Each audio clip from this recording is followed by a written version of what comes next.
You want to do an opening statement? Yes, sir. Well, first of all, thank you for being here today. I want to start off by thanking all the fans that were there in person in Columbus this past weekend, because they were incredible. Tremendous boost. We felt their energy. Really thank them being out there, their belief, their support, also around the entire country. Like we felt it. We felt it. Everyone back here in Eugene, the state of Oregon, even got all kinds of messages from places in New York City, just really supporting the Ducks. So really thankful for that. And then again, really appreciative of our players going out there with a tremendous amount of energy and focus and making our practice preparation a game reality, and how they just kept coming and coming and coming until we got the result that we wanted in a want-to-know process. And it's a really hard-fought game. Credit to Ohio State, as mentioned before. And then with practice yesterday, tended to a couple of injuries. Obviously, you guys saw Cam McCormick was injured. Cam did sustain a good, pretty significant leg injury, and he'll be out for the season. It's his other leg. So aside from that, a bunch of guys nicked up, but football stuff happens. So, but with that being said, questions. Let's open it up to Zachary Neal, Ducks Wire. Coach, Chris Hudson continued to get a ton of reps on Saturday. Is it fair to say that at this point he's surpassed Troy Franklin on the depth chart? Well, he entered the game as a starter. I think those two will be battling back and forth. I think Chris took tremendous advantage of the opportunity he was given when Troy was nicked up going into week 1, and he hasn't looked back. And that's a really, really strong battle going on right there. Played well, played hard. He gives every ounce he has in the run game as well, throws his body around, was on point mentally. His route running was real good. And he's hungry. He's hungry for more. So those guys will keep battling for playing time, but they both get plenty of snaps. They may have gotten almost, I'd say maybe 60 to 40% of the snaps. Sean McPherson, KWVA. Coach, a player that really stood out in that game was DJ Johnson, obviously with a huge first down catch and then the game-winning sack as well. How special is that in your eyes to be able to play on both sides of the ball and impact the game on both sides of the ball the way he did? Tremendous impact, completely unselfish player. You have to invest a lot of time to be able to do that during the course of a game. It's easy to talk about being a two-way player, but being a two-way player is one of the most challenging things you could do as a football player. And I don't think his blocking got enough credit. If you see him on some of the other plays where he didn't get the ball or where he didn't make a sack, the guy was throwing his body around, being really physical at the point of attack, on the backside of split zone, front side of it. Protections as well. He really played an excellent game, and he just he's another guy. He just kept coming and coming and coming. So really appreciative of him. He was one of the players of the game for us. Eric Scopel, 247 Sports. Coach, Justin and Kayvon make the trip but don't play. Was it a chance either of them could have played on Saturday? And what are you thinking about this weekend? And Mace Funa, we haven't asked about her, heard an update on him. I don't think he returned on Saturday. Yeah, Justin, we found out midweek that he wasn't going to be able to, but, there's really no advantage in giving out information like that. And we respect the privacy of our football players, and in the building is always confidentiality with that medical stuff. With Kayvon, he's getting better and better. You just don't know. Those things they're a little bit tricky. We thought there might have been a chance, but felt that it just wasn't quite time yet. Mace and a bunch of other guys, they got nicked up. They got dinged up pretty good, but confident that Mace is good to go and will be okay. AJ Jacobson, Rivals. Coach, I was wondering, now you've had a chance to take a look at the film. Were there any standout performances that you saw on film that maybe you didn't see game day? Yeah, there's guys that I think are really worth mentioning. I'll start with the offense. Two guys that really stood out with physicality and consistency and performance: Alex Forsythe, TJ Bass. Those guys just played with great pad level, great technique, were physical all day. To rush for that many yards against a defense like that on the road with all that noise, outstanding. Just a great job by those guys. Johnny Johnson, can't say enough about his blocking. There's one play in the game, he's got a 20-yard drive block. That's like a dream come true for an offensive lineman. So offensive linemen are jealous of Johnny today. He had the better block of all of them. Travis Dye, I know CJ got the bulk of the carries, but Travis, he had 43 yards. He had the catch. He had the touchdown, ran physical as well. I can't say enough about his blocking also in the passing game. I don't know if you noticed watching the game, but the pocket was a lot more comfortable for the quarterback. It was a lot bigger and wider. There's a lot less penetration. So tremendous improvement in that area. On defense, guys that really stood out, Braden Swenson, who really played his tail off, a guy that was relentless in his pass rush. Even though he didn't always get there, he did affect the quarterback. In the run game, did a really good job with his hands and striking blockers, getting off blocks, playing the C area, taking on tight ends and folding that run back. Keon Ware-Hudson really played well. He's credited with 3 tackles. Can't tell you how many times his block destruction showed up on tape, where he's playing with great lap pad level, knocking the line of scrimmage back. Did an excellent job. Nate Hukalani, who played, how many snaps did he play? Played 59 snaps and was on point where he needed to be. Forced the quarterback once out where they ended up trying the 4th down play deep in our red zone, and where Adrian Jackson then pressured the quarterback and he had to get rid of the ball. I thought he really stood out. And then Karsten Battles and Suave, they presented some challenges to our punt protection, and Suave did a great job checking us into a formation which we could take on that interior overload rush. Karsten Battles, our punt coverage was outstanding, and he's a big reason why. Not many snappers get down there and cover the field. He certainly did. So those are some guys worth mentioning. James Capilla, the Oregonian.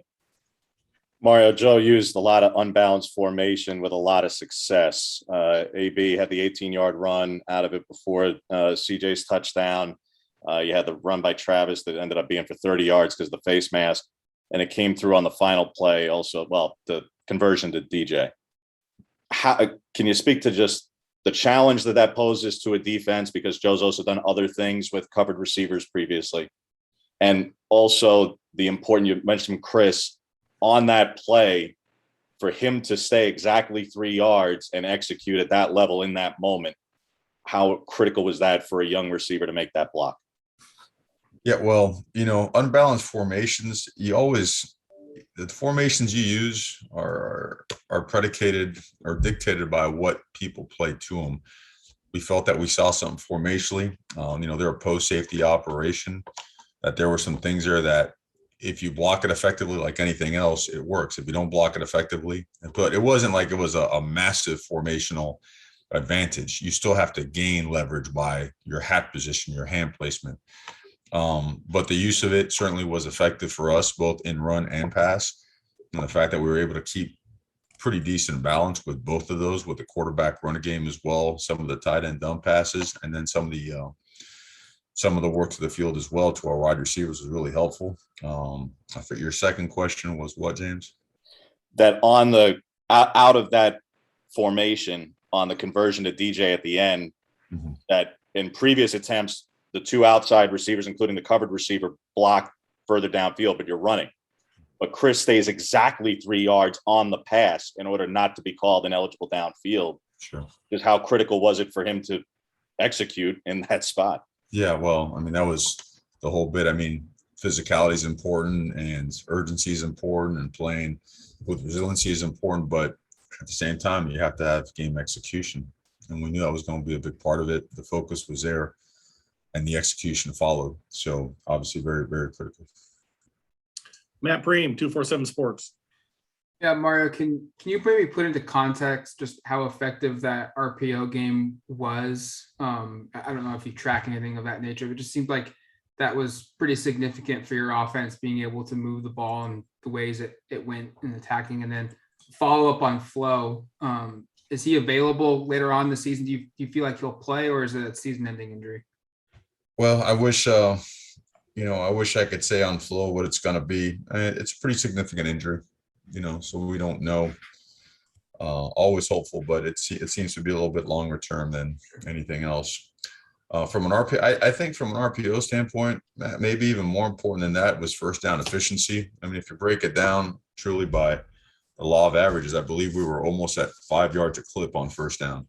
That keeps you on schedule. So it helps the RPO game. The RPO game, obviously, you want to create conflict, right? If you run 5, 6, or 7-man blocking scheme RPOs, they all put some different defender in conflict. And the combination of the unbalanced formations, some of the loaded sets and 12 personnel, the snug sets, which force you to open up and soften your coverage some, and sometimes bring corner, but they brought more corner fire than, maybe we had thought they would. And that was effective for them. That was our one negative play, was the backside of wide zone RPO was run down because the 3 technique beat the tack or beat the backside guard inside. But I think the combination of all those things and being able to stay on schedule on first down was really effective and allowed our offense to really open up, allowed Coach Moorhead to call a really, a great game plan, a great game. Max Torres, Ducks Digest. Coach, definitely a big win for you guys. How do you make sure that your team stays on their P's and Q's and carries that momentum forward? Well, I think when you watch the film, even though we're really fired up about coming back 1-0 against the number 3 team in the country, we get it. Tough place to play. Been a huge goal. I know everyone was looking forward to that game for a long time, our fan base and everybody else. When we watch tape, there's a lot of stuff to correct.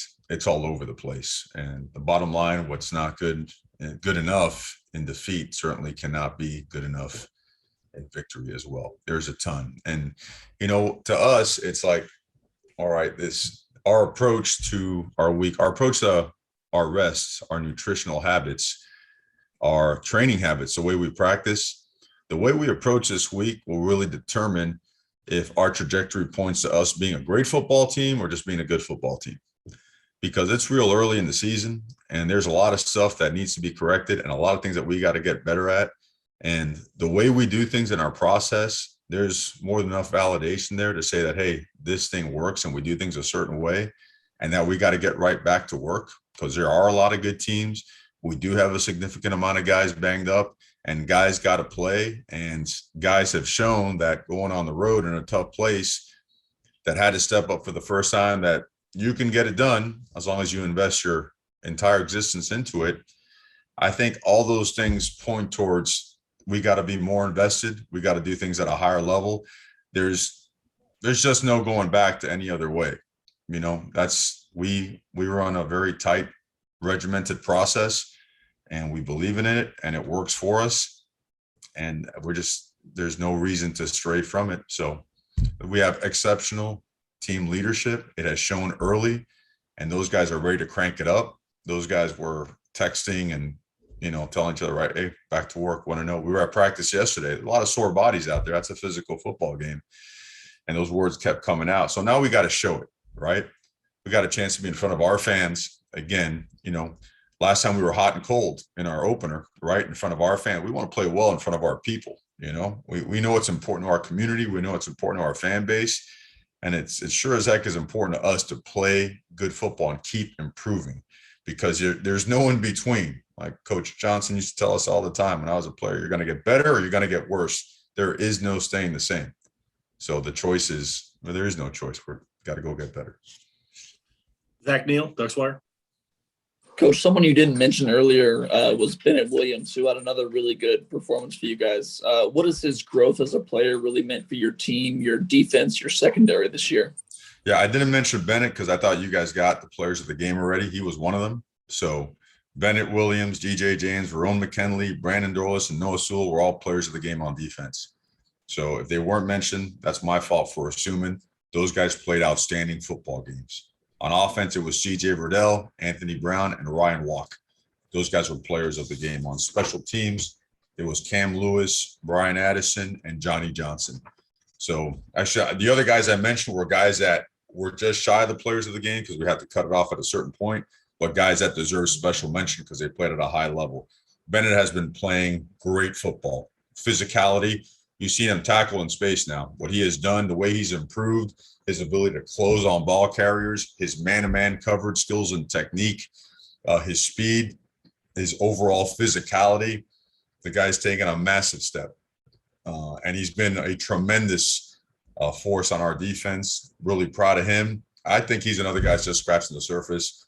I'm going to stay on Bennett because I think there's a lot more in the tank there, but really proud of him and everything he's done. Alvaro Torres, end zoners. Hi, Coach Cristobal. How are you? Well, my question is, what are you hoping to see this Saturday on your last non-conference game? And are these kind of games valued more after not having them last season? Well, we're looking for improvement is what we're looking for. We certainly want to see us grow more as a team with guys being a little bit nicked up and, not sure exactly what the injury report looks like at the end of the week. We want to see guys that step into more prominent roles, perform at a high level, at a championship level.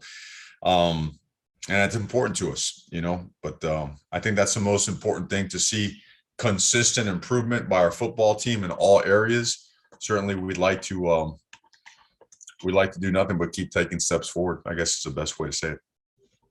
Eric Scopel, 247 Sports. Coach, how many days did DJ have practicing defense? Did he get any days doing that? And then another player, Jeffrey Boss, I think played some linebacker. He'd been the safety nickel kind of guy. How much time had he had there? Well, number one, I got to mention that too. I'm glad you bring that up. Thank you. Jeff Bossa, he's a safety for us, and he's a size speed guy. Guy runs 10.7, 10.600 meters. Hope I'm not offending him. He might be a little bit faster, but he's 220 pounds, really just an excellent size, speed athlete specimen. And he, when asked, it's like, hey man, we're a little bit low on numbers here. You're doing a great job on special teams. We really need help at linebacker. And a lot of it is similar to the boundary safety stuff. Would you mind, giving this a try? And then when the time is right and we have more depth, we can go back to safety. And he jumped all over it. He's been studying it night and day. And he had a good week. Towards the end of the week, he was really getting it. I think he played a couple snaps in the game. I'm not sure exactly the play count, but he's really getting it. He's a really good football player. He got the full week. DJ got third down work with the defense this past week, both Tuesday, Wednesday, Thursday, Friday, or Tuesday, Wednesday, loaded days, right, with gear. And then Thursday, Friday, more of the walkthrough and the Fast Friday stuff. So we prepped them for their opportunities. Certainly I know DJ's really stood out because it was a final play of the game, but as you know, DJ has a defensive background. That's what he's played before. So it showed up on that last play. Brandon Dorless really, I don't know if you saw Brandon Buckner as well, just about forced a holding call. A lot of guys that, that really popped when it really came down to it. So big play. Jared Denny on 3. Hey, Mario, with Keith Brown making his college debut in such a tough environment, I'm just wondering what you made of his performance. Yeah. And was that just a cramp he left with at the end? Yeah, it was a cramp. He might have like a minor strain, but nothing of a large magnitude. He played well in physical and downhill, and it showed in camp. When he first got here in January, schematically and terminology, that's a lot for a freshman. And then by the end of spring, you're like, okay, he's starting to get it. The middle of camp, you saw a guy that was really hitting it. Linebackers are like running backs. You could always train an offensive lineman. You could train a guy to block. Linebackers, particularly middle linebackers and running backs, they have to be natural. They have to have instincts. They have to have a feel for the game where they know how to, trigger and go make a play. And Keith has that. And Keith made a couple really impressive physical plays. And when he was blocked, he really fought hard to get off of blocks and run to the football. Did a really nice job. So we expect big things out of Keith Brown. Last question, James Crapia, the Oregonian. Mario, they hit you a couple times, like you mentioned, in tempo, but also at a 12 personnel until they had the false start that allowed you to make the sub there. I don't think Stony Brook will challenge you in quite the same way this week. So how do you try to go about making corrections to those things, particularly tempo, when it's been an issue the past 2 weeks? I guess in practice this week and really over the next 2 weeks before you get back to conference play. Oh yeah, they caught us. And we don't need to be doing any when they're going tempo, your defensive calls have to match the tempo, and you can't match it with a wristband. That's a mistake by us. That we'll fix and move forward on, and you see it coming and you have enough time to get it communicated. We just got to do a better job as a staff, all of us, to make sure that we get a play in quickly, something that's very simple to understand, not a dissertation, like sound bites, right? Get those things in. Everyone sees it, communicate, line up and go, because we gave up a couple shots.